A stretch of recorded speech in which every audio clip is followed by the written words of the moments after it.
I'm Stacy Grinsfelder. And I'm Daniel Cantor. And you're listening to True Tales from Old Houses, the Minisode.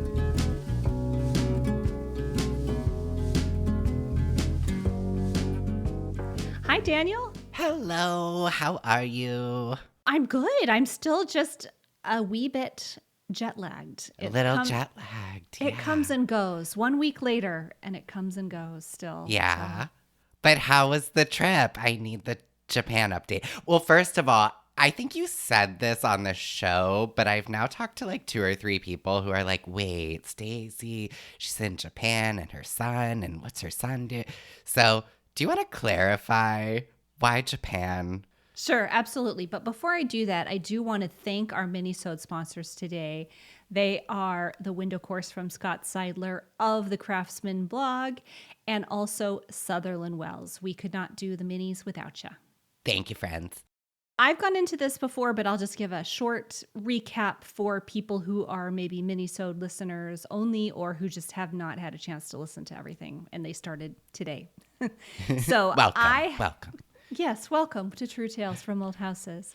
I do have a son. He's an adult now, and he is currently going to college in Tokyo. And we went to visit him. He has been in love with Japan. He's an origami artist. He started that when he was 10. And then when he was around 19, I think he was 19, he asked me, when he was 16, he asked me, if I save up enough money to go to Japan, will you go with me? And I said yes, honestly thinking that it wasn't going to happen because he was a teenager and there were extenuating circumstances. But sure enough, he did. So 2019, we took our first trip.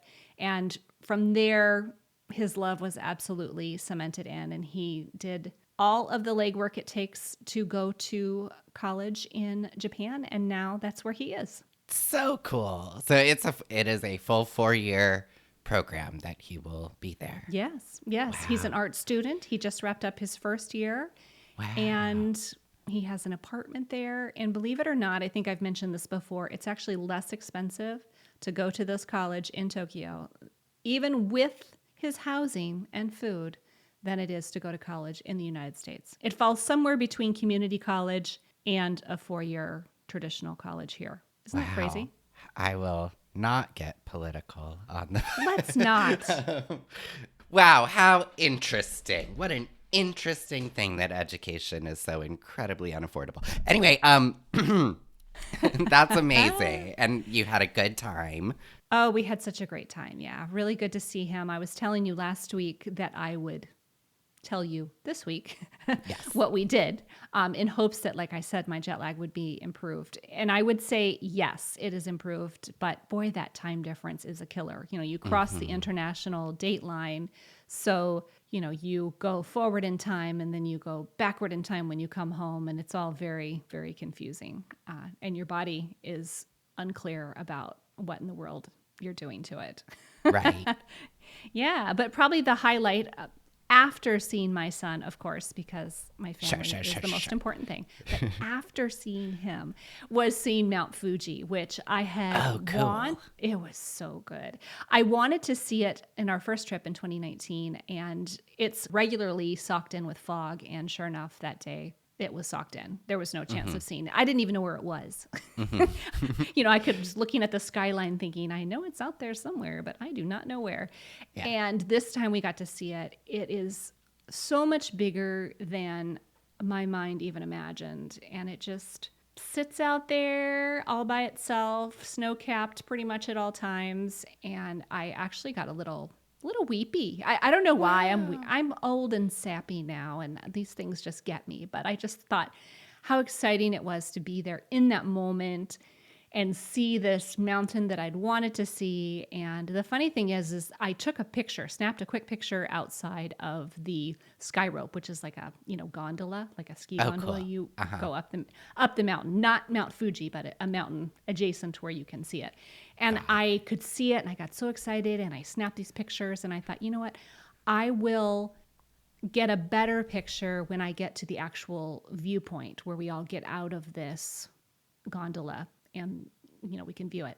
But by the time we got there, fog and clouds had rolled back in and there was no more view. So I am so happy that I took that picture out the window of the gondola. I almost didn't. I almost thought, well, there'll be a better viewpoint up there. Right. And I'm glad I didn't wait. So let that all be a lesson.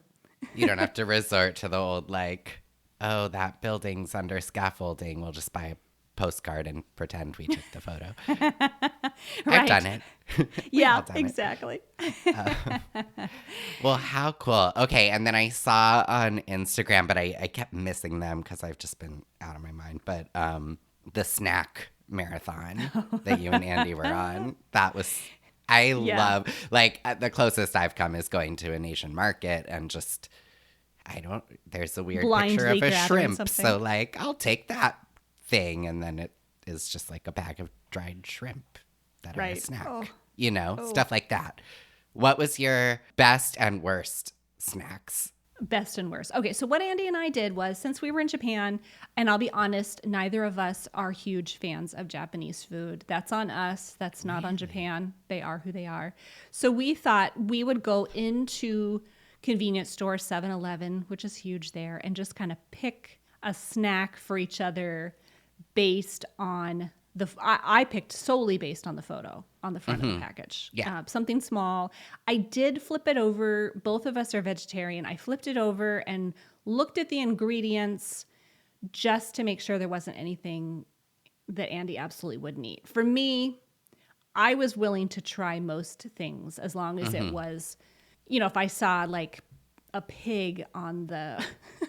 If I saw a pig on the outside of the package, I knew it was probably pork and I wasn't going to try it. But anything else that was like slightly ambiguous or had things that were added to it that were flavorings, I was fine with that. So I was willing to try that. But that is as far as I went when I picked things for Andy. So we would try them and then just sort of, we did that in Instagram stories, kind of gauging our reactions to them. As far as my favorites, there were these little crackers. They were actually matcha animal crackers, and they tasted, I think I described them as a Ritz cracker with a sugary finish. And that wasn't bad. That really was not bad. Good. So yeah, those were my favorites.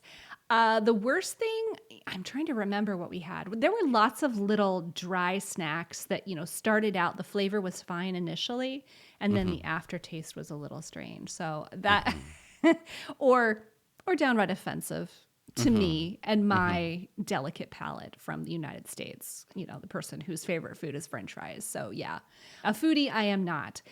So I don't know that I can recall my exact, like my least favorite snack.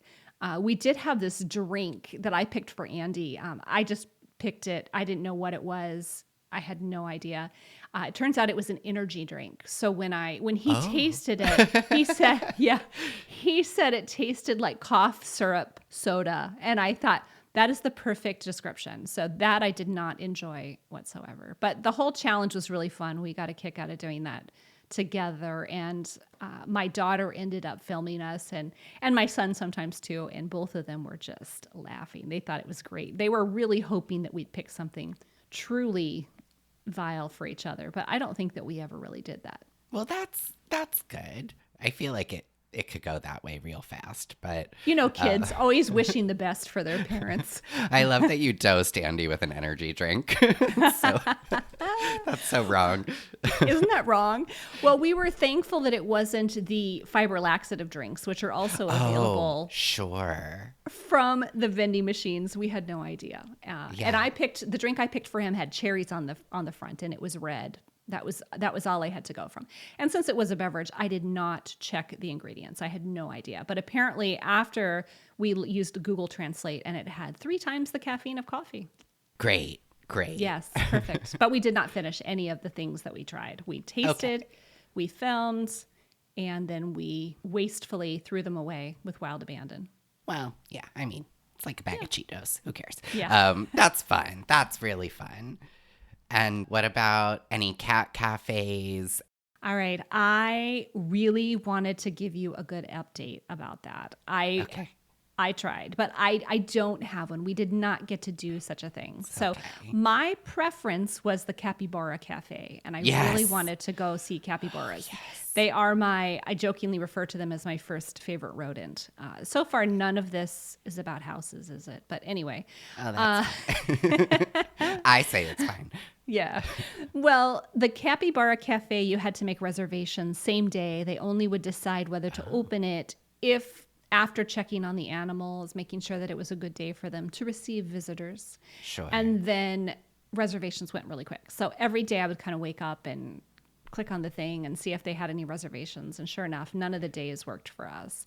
And the more we looked into things like cat cafes and hedgehog cafes and all of that, we were a little concerned about supporting those endeavors. I don't know anything about them. Capybaras are like revered. They are absolutely considered sort of sacred there. So I felt better about the idea. I don't doubt that they're wonderful to all of the animals that are in an animal cafe. I just wasn't sure how I felt about it all. That's fair. That makes sense. Oh, I love capybaras. They're so cute. Me too. They are so cute. I believe they're the largest rodent on Earth. Yes. And they're so cute. Also known as rodents of unusual size if you are Princess Bride watcher. I played Miracle Max in 5th grade. Did you really? Yeah. I didn't understand that, like, Billy Crystal having, his strong, like, New York accent was, like, part of the joke. I just did it anyway. It was great. I was great. That's hilarious. That is the section of the movie where he talks about being like mostly dead all day, right? Where they're trying to get them to come back to life. Oh, something like that. It's been a long time since I saw it. But in a very gross turn, my twin sister played Valerie. I don't remember Miracle the Max's names. wife. I can't remember it either. That is a little uncomfortable, isn't it? Yeah. that was like recovered memory. I forgot all about that. Anyway. Yeah. Well, I want to quickly bring it to houses because I feel like I should have something of substance to contribute about old houses. And we did go to the Edo-Tokyo Architecture or Outdoor Architecture Museum. Really cool place. It's where they have moved about 30 historic houses from their original locations to this park, reconstructed the gardens. They do little docents come and show how they made fire in these thatched huts and how they lived. And you get to walk through these houses and see windows, which of course I was obsessed with windows. So they were from the Edo period and I think it's called the Meiji period. And the second period is, some of my favorite periods. Yeah. Yes. Meiji, I think I'd have to You're see partial. how it's spelled. Yeah. So that was where there were more Western influences, and it was really cool because it was very arts and craftsy, prairie style-ish. Like what era in words I know are we talking about? Okay, so the Edo period is 1603 to 1868. That's when they had a lot of thatched roof houses, typical shoji screens going back and forth between rooms. I think it's what most of us probably picture historic Japan architecture looking like. But then there was the Meiji period, which is 1868 to 1912. And then that overlapped a lot of things that were happening here in the United States, including arts and crafts, prairie. I mean, that was sort of the beginning of it. I think we actually borrowed a lot from the Japanese, honestly, when I look at the differences and similarities between the building styles at that time. But it was just really interesting. They moved all these houses. I mean, there were 3-story houses. So they moved them cool. all. Yeah. They had a couple that were Art Deco. They had pictures of the people who owned them. And there were all these Japanese ladies with the typical roaring 20s haircuts and the haircuts from the 30s. And I was like, wow, there was a lot of back and forth collaboration during that time. And then, of course, post-war, can't say I blame anyone. I think we could blame it. I think we can blame people, yeah. Anywho, post-war, that kind of changed. Of course, the sentiment was less favorable shall we say, towards the United States, and vice versa. And I guess the building codes after the 50s too, they started worrying about earthquakes and things. So the buildings went back to what we see more now in modern Japan, with a real focus on earthquake prevention. And I don't know, it's hard to describe. We look at, there are not a lot of single homes in certainly the metropolitan areas of Japan, in the neighborhoods. Even then, people are still a lot of times living in an apartment complex. Wow. Yeah, it was fascinating. It's like Japanese colonial Williamsburg, kind of. It was. In fact, they had a whole little street of, old, as if you were going to an old community in Japan, and you were going there to buy your dried eel and your pots and pans and get something sewn. And it was really very interesting. Probably one of the highlights of our trip too. That's super cool.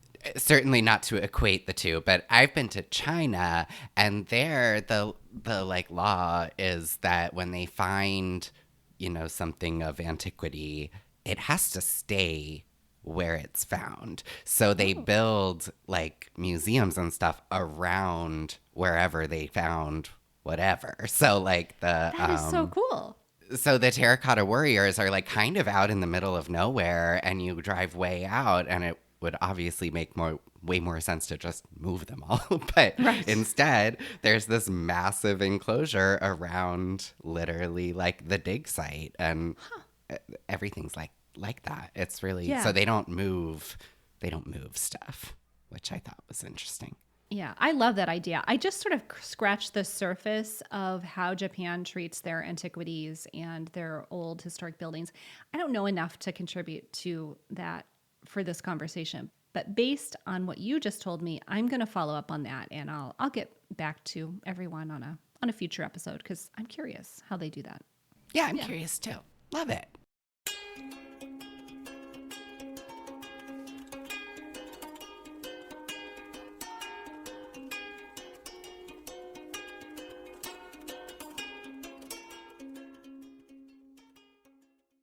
True Tales from Old Houses is supported by The Window Course.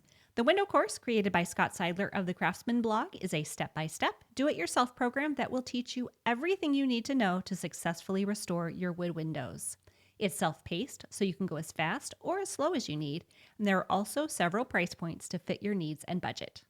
As the weather warms up, now is the perfect time to get ready to restore the windows at your house. We call it window season, I think. And the Window Course has all of the information you need all in one place. And Scott is offering his students a special deal.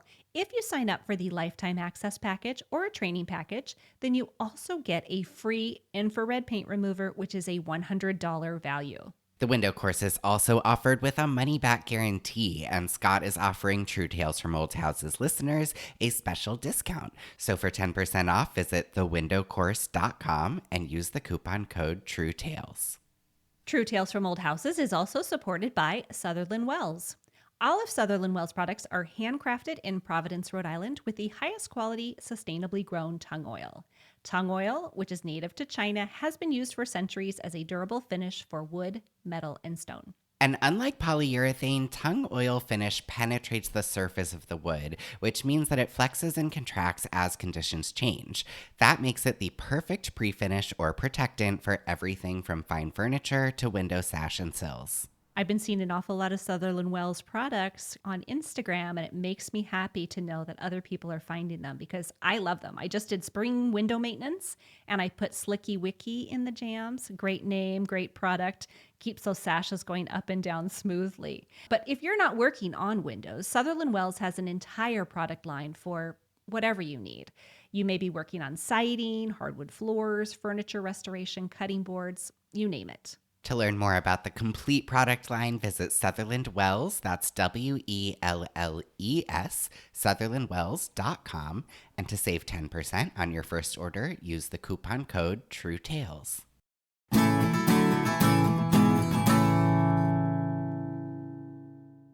Enough about me. Let's talk about you. It's a time over here. You're catching me in the actual timeline of Stacy and I sitting here recording.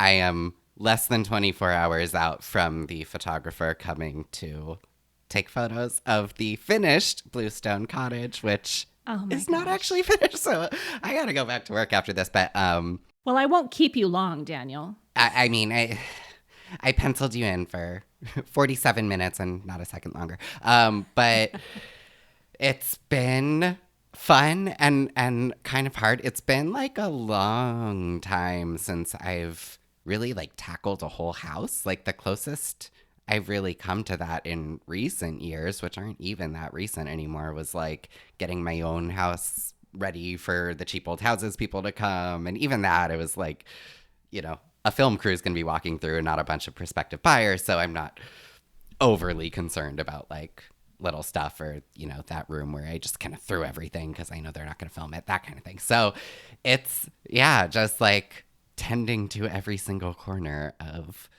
this house. And I've been working on it for so long. So it's like very surreal to see it with like beds made. So tell me about staging. Like, what kind of decisions are you making? How did you make choices? Did you have a idea in mind of how you wanted this cottage to look when people come in? I guess I go on vibes generally, Stacy. Sure. So yeah. it's sort I'm of big like, on vibes. We're good. yeah. So it's like I had a vibe sense, but not really a super specific, like this is going to go here and this is going to go here. And the few things that I did generally did not end up there. Certain things just are bigger in real life or whatever. So I have approached it. I actually think this is kind of interesting. So I was talking to my mom, and she actually was a realtor for maybe, I think like about a decade. She stopped right around 1990. And so for 35-ish years, she has not done this, but it's always been something she loved. And so I was talking to her and I was telling her I'm staging the house, and she's like, God, how are you still staging the house? I'm like, I mean, it's a lot of work, Mom. And she's like, well, I hope you're not overstaging it. And I'm like, well, what do you mean? And she's like, well, you know, you just want to keep it like really, really minimal, because when you have a buyer in there and they say, oh, my purple sofa is going to look just great over there, you know, that's when you know that you have an offer coming. And like, you really just want to leave a lot of space for people to just imagine. So, of course, I've done the exact opposite, which is I've basically brought over everything I've ever owned and just sort of tried to find places for it. And when I do stuff like this, I like to just have a lot of options around. This is part of why I accumulate so much stuff.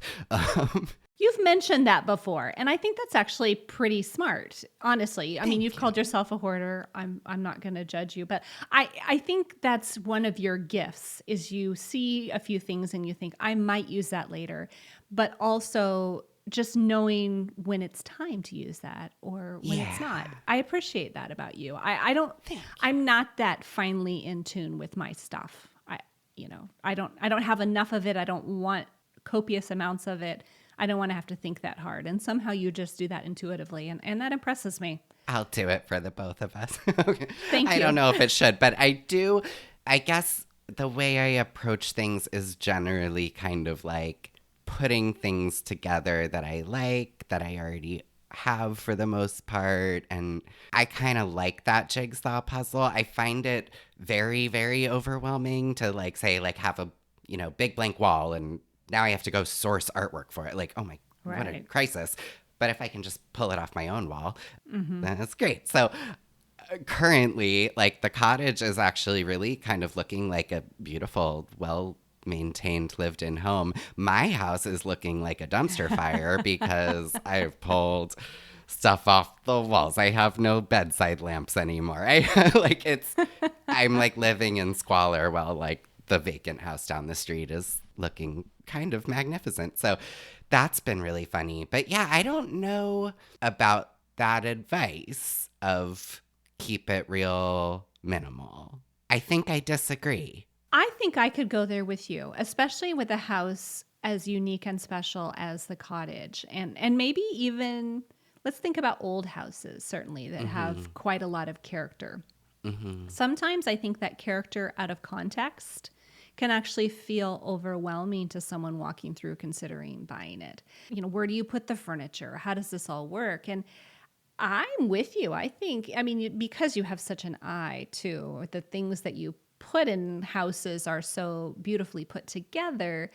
I think it's going to work in your favor. I don't necessarily buy that idea that everything should just be a blank slate and so people can envision their stuff in it. Yeah. So I don't know. Maybe it's character driven. Maybe it's not. I think it's maybe a matter too of how this staging is undertaken. So like, you see a lot of staged houses if you spend time on Zillow and whatnot. You can really tell when a house has been staged versus somebody's lived in it. And usually I mean that in a bad way. It's like, clearly everything in here came right from Home Goods and probably will go right back to Home Goods as soon as they have an accepted offer, that kind of thing. Not knocking Home Goods. I have been there like 3 times in the last 2 days, but I like to think, at least, if it's done in the way that I'm trying to do it, where it's like honestly geared toward creating something beautiful and not geared toward what an imaginary buyer might want, I think that's okay. And I also think that this is different in today's era where people are much more likely to find a house. Well, they were unlikely to find a house through like Instagram 30 years ago because Instagram didn't exist. And now we live in this world where I think to sell a house, and I want to be very clear too that like I'm selling a house that cost per square footage is going to be on the high end for my area. So like, I'm not going to call it a luxury property, but I think it's a property that like kind of requires another little level of style to kind of get that buyer who is really after that vision more than just, I need a house and here's a house. Like, it's not going to be that kind of house for somebody, I don't think. Anyway, so it's just been a lot of kind of fun, little self-doubt, little stress. Yeah. What I tried to do was kind of go through the whole house, pretty much set all the like furniture and rugs first. Then I kind of went back around, did all the art, mirrors, hooks, stuff that hangs on the walls. And then there's going to be like round 3 that's like, I'm calling them soft goods. I don't know if that's the correct term. I've heard that term. Pillows, blankets, that kind of stuff. Pillows, blankets, coasters on the nightstand. I really, it's like back when I thought I wanted to work in the film industry and specifically in like art direction or set decorating or set design. It's kind of scratching that itch because it's a set. It's not real, but it's not real. So anyway. You can put everything together thinking about what a buyer or what someone who's just walking through is going to feel and think about as they're walking from room to room. Yeah. So I can understand how you would see that as a set. It sounds like a lot of fun to me. It's kind of fun. I think I would need to do that with a partner. I don't think it's something that I would get as much enjoyment out of working alone. Well, I actually hired somebody for a day, my friend Lisa, who is a costume designer in film and TV stuff. And so she came out and I felt really bad because, I paid her, so there's nothing to really feel bad about, but I didn't know how to like use her. Like I was just kind of like, thanks for being here, but Did you feel like you just paid her for being a friend of yours? Pretty much, which is totally my fault, not her. Like, she was great. I was just kind of like, I don't know how to have help right now. But she did help me hang a very heavy mirror, so that was helpful. Oh, good. And she was compensated fairly for it, right? Yes. Yeah, quite.